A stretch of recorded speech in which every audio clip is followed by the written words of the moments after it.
Sustainability, what does it mean? For some of us, it means supporting our local farms and developing our renewable natural resources. Perhaps keeping a few chickens in the backyard. This one just got laid.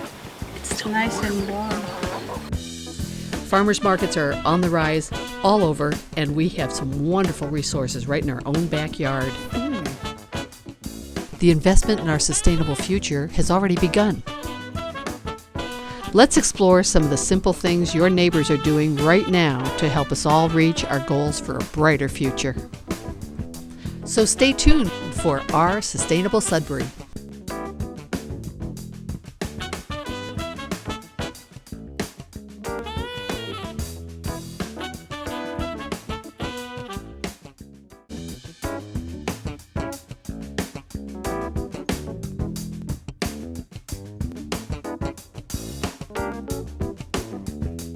We're here at Siena Farms on Haynes Road, just a little bit down from Haynes Elementary. And this is Sudbury's own community-supported agriculture farm. Can you tell us about what you do here at Siena Farms, please? Sure, yeah. We're here on Haynes Road, based on my parents' little homestead where I grew up. My parents were never farmers themselves, but they have a couple fields that they let me start plowing up about a decade ago. And then we've been able to lease some other fields in the neighborhood, from the town of Sudbury, the Conservation Commission, some from some private landowners, and we crop about 50 acres of produce per year. We grow everything organically and sell the stuff through a CSA, which stands for Community Supported Agriculture. It's a way of local folks to sign up with a membership to the farm, and that helps us with the year-round cash flow to get our fields planted each spring, and then harvest and pack a box of veggies a week for them during the 6-month harvest season from early June through Thanksgiving. And then we also sell to restaurants around Cambridge and Boston, including my wife's restaurant, Oleana, in Cambridge. And then we do the Copley Square Farmers Market twice a week in Boston, which is a nice bustling farmers market. That is a bustling farmers market. When do you start? We start in the greenhouse, seeding the first of the crops for the coming season in mid-February. That's when the onions and the leeks and the shallots get seeded. They're very slow-growing crops, so you have to start them real early. And then in March, the greenhouse work gets even heavier. And then right around April 1st is when we get out into the fields and start plowing and field seeding and transplanting crops that we've started in the greenhouse. Wow. And then 6 short weeks later, by mid-May, we're starting to harvest the baby salad greens, which is a large part of our overall production, and then other quick-growing crops to open up the market season in late May and start delivering to the restaurants. And then by June, a bunch of other crops are starting to roll in, and then the harvest peaks in August and September, when all the summer crops are in full force, and then in September all the fall crops are coming in. So we're done planting by late August, which during the season we seed the baby greens weekly through the season. Other crops have less frequent planting schedules, but all the planting is done by mid-August, late August, and then we're pretty much just harvesting for September and until we get the frost, and that usually happens for second week in October, and then we start slowing down and then keep picking until right around Thanksgiving is when the harvest comes to an end for us. I really appreciate you taking the time to talk. Well, my pleasure. It's an honor to share it with you guys. And with the rest of Sudbury and whoever else is to watching. To be part of this community growing fresh food. It's a lot of fun.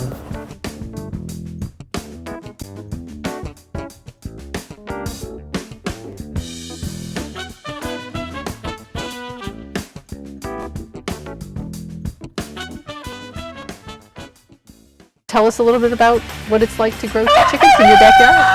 Hi, and I want to introduce my daughter Lily, Lily Alpine, and she's 9 years old, and she's the reason why I started raising chickens, because Lily and I volunteered 7 years ago at the Coleman Farm in Lincoln, and I just wanted to get her close to nature, as I did when I was growing up back in El Salvador. That's where I grew up. I grew up nearby this kind of sound with cows and horses and chickens, and so I want to bring a little bit of that to Lily in our backyard. And so I've been raising chickens for 7 years already. Now you have different kinds of chickens because they all look a little different. Yeah, I have Araucanas, I have turkey necks, Rhode Island red. I really want to shoot at the white, black and white hen over here, because she's a very special. She is a hen, lays eggs, and also she crows. She thinks she's a man at the same time. And I was thinking, this seems like I can do this at our house, and Lily can experience having animals around, and just to be close to nature, right? Because when we are like that, so close, they have an idea what food is coming from. You know, she knows that the egg is come from chickens, and chickens are food, you know, because sometimes when we go to the supermarket, we don't know what we're eating. And so she have a lot of experience already. She have seen little chicks coming out of the egg, and she have the chance to nurture them. And so, yeah, that's why. And so we have fresh eggs all the time. So the rooster's back there. And these are, well, turkey-necked. Some of them are turkey-necked, the ones with the funny necks, Yeah. with the plumage and stuff. So there are several different varieties. You want to call them? And they like to come and eat.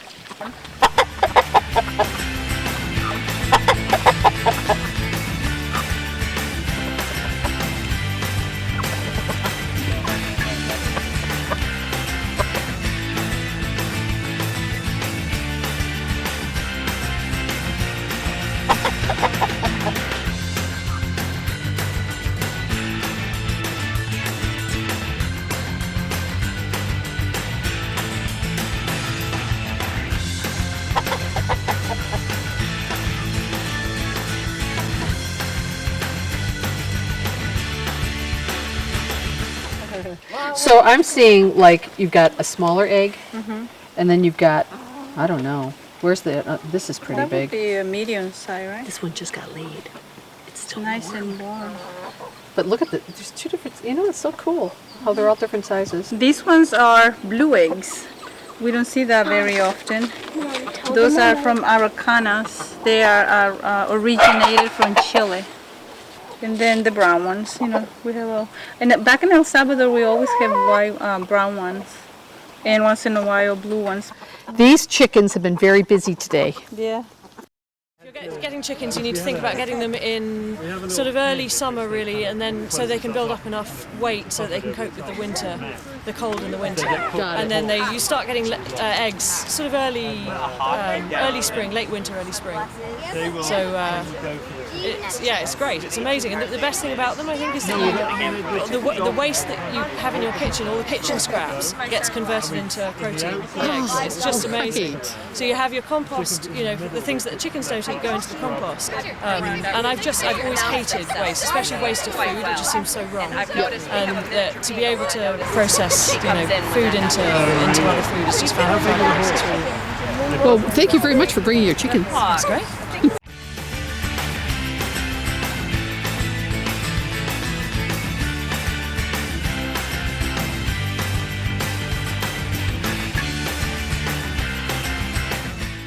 We just ran into the manager of Framingham's Farmers Market, and here she is. And your name is? My name is Robin.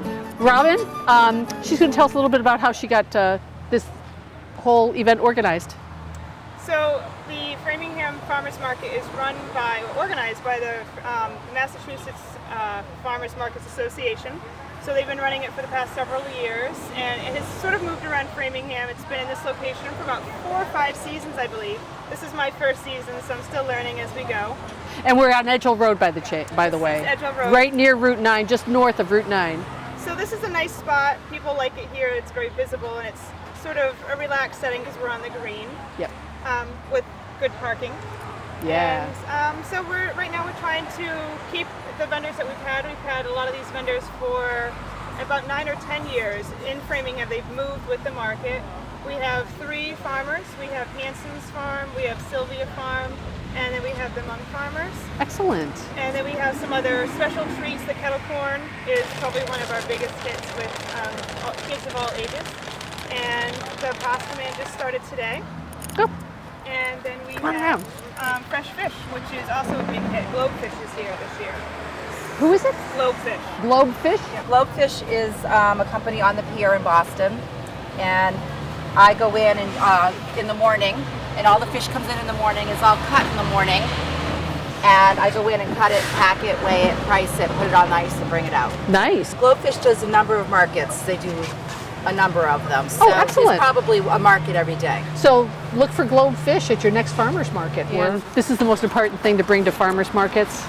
Cold, hard cash. Do you take any other payment besides cash? Checks. Cash and checks. This is my first year doing the Framingham market. Well, I'm sure they're glad you're here. Yeah, I think it's nice. I think it's a nice addition. You can come here, one-stop shopping for your dinner. Cool. Thanks, Tara. very much. Absolutely. They're calling us in. They're calling us in.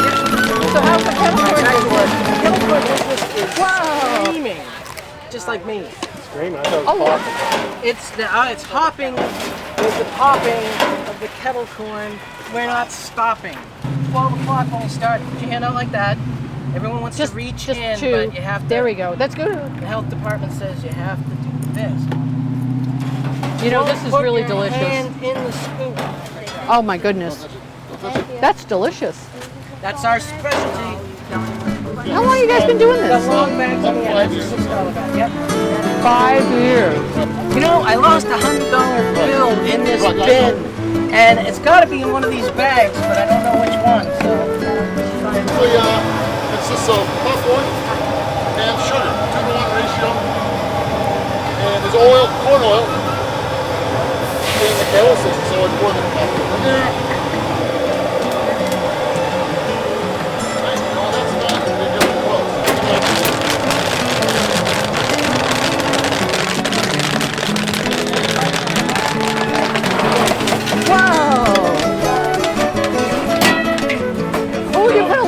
On there too, huh? Oh yeah. Ah. You gotta give the brain what it wants. A little bit of sugar, a little bit of salt.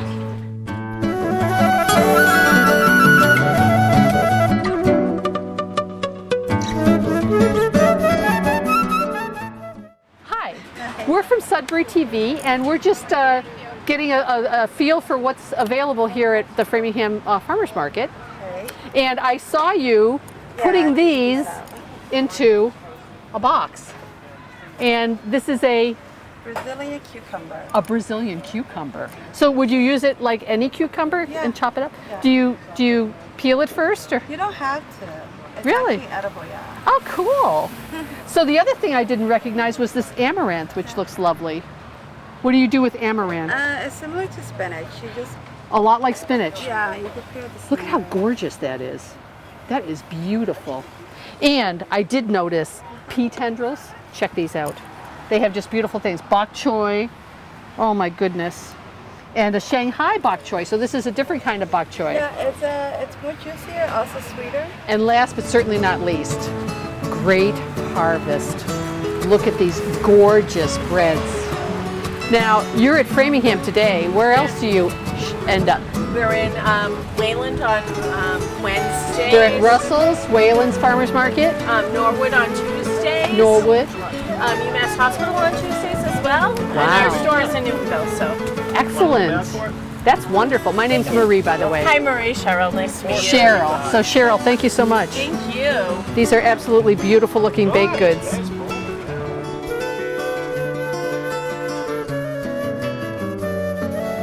The whole idea is local. So it's all New England. Very nice. Well, thank you very much, Robin. Appreciate it.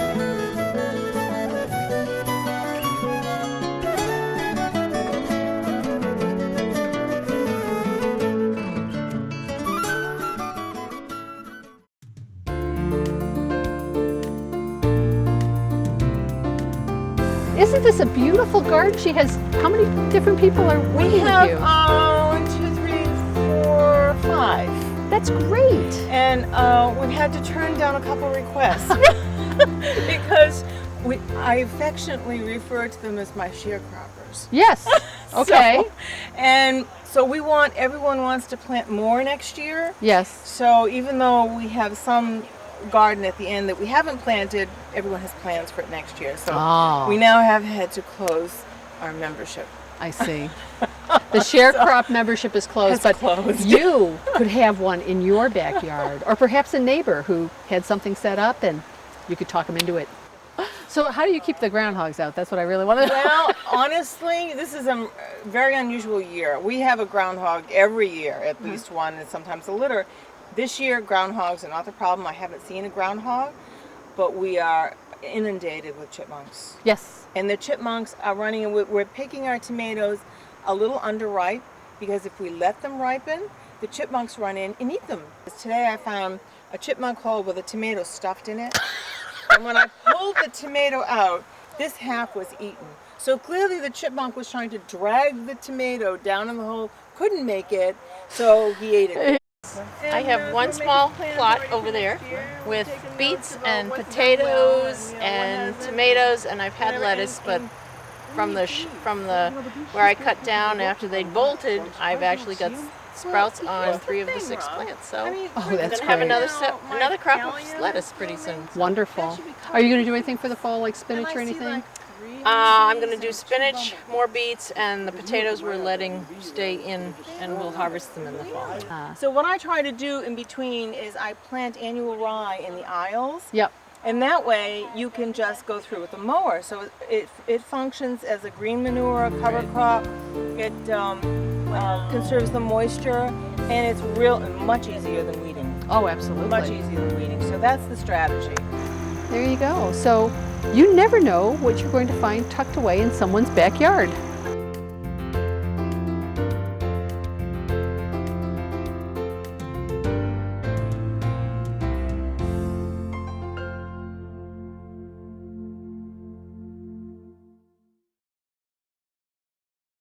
Well, with all this talk we've been having during this episode about gardening, you may be inspired to perhaps do a little gardening of your very own.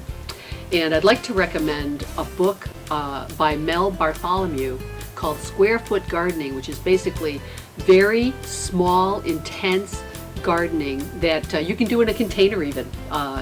No muss, no fuss kind of thing to just sort of put your toe in the water and see if it's something that you may enjoy. There's also a newer edition of this book that I actually picked up on Amazon, probably one of the used copies. It's very inexpensive. And it does go through step by step how to create a growing medium that you don't have to do a lot of fuss or muss with, and hand watering just your own little piece of planting that you're wanting to encourage, so your family will have fresh things right from the container. There's also a movie version of this as well, so if you'd rather watch it on TV, Good Now actually has both of those available, and you can do a request online or go in and speak with one of the librarians, and they'd be happy to help you out with that. There are, oh my goodness, thousands of books about sustainability and going green and all those kinds of buzzwords. As they are coming out and I sort of run across things, I'd like to maybe share a few. Some of the things that this particular green guide includes are the kinds of cleaning products you might use in your home, vacuum cleaners, sustainable meals and cooking, because Food Inc. is one of the sort of groundbreaking exposés of our industrial food sources these days, and that is another both movie and or book that you may find very interesting. One of the other things it talks about are just some tips about pet care and what kinds of travel choices you might make, just keeping the environment in mind. Also, some real factual information about our daily life decisions and how they affect the planet's future. You know, there's nothing like really voting with your pocketbook as far as the kinds of products that you want to see available. When you make choices that are better for the environment, you're also making choices that are better for your family. Plastics collection. Earth Decade Committee and now Sustainable Sudbury has been doing this, I believe, it might even be decades at this point. For close to 20 years we've been collecting plastics here. Originally it was all kinds of plastics, and now it's mostly styrofoam like you see here, or we also collect CDs, which they don't take at the transfer station, and 6-pack rings, and I think that's it. So it's a smaller collection than it used to be, but it's still valuable.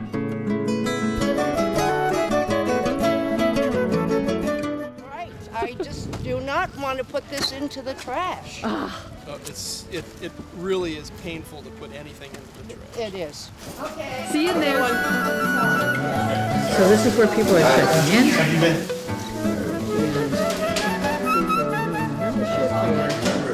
Paying the fee for collection. And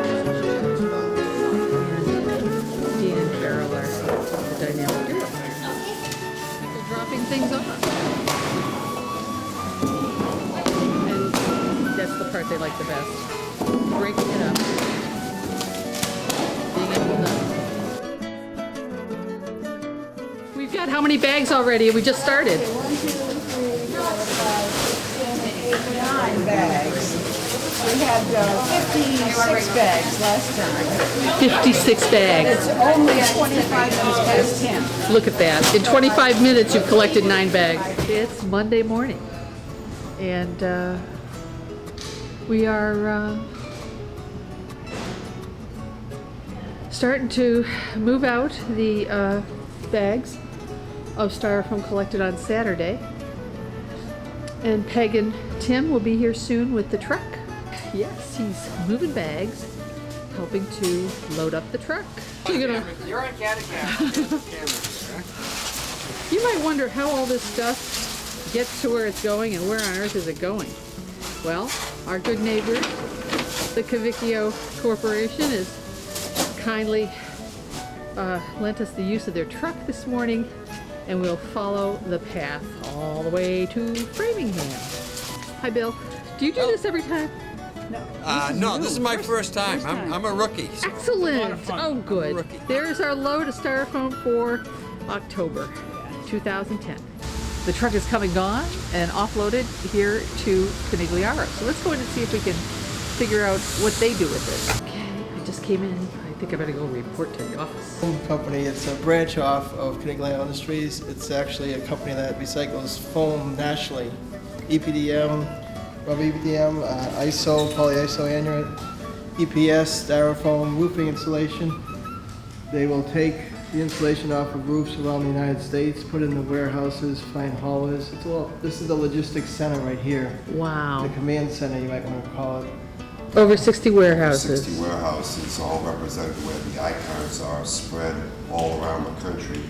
As you can see, the majority of them are east of the Mississippi, but we do have some scattered all the way out towards California and Oregon. So what do you do after everything is at the warehouse?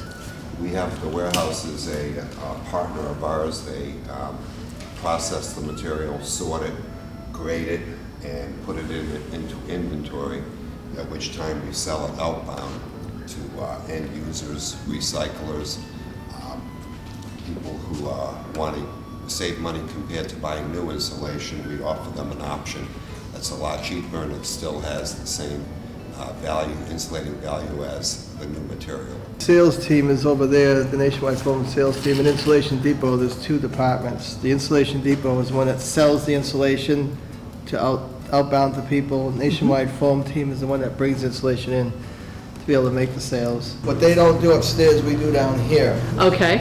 And we do a lot of, like 150 different materials, plastics, cardboard, paper, metal, electronics, CRTs, TVs, microwaves, office chairs, we do office cleanouts, we do all kinds of stuff. My name is William. Thank you, William. I am, I'm not sure what I am here.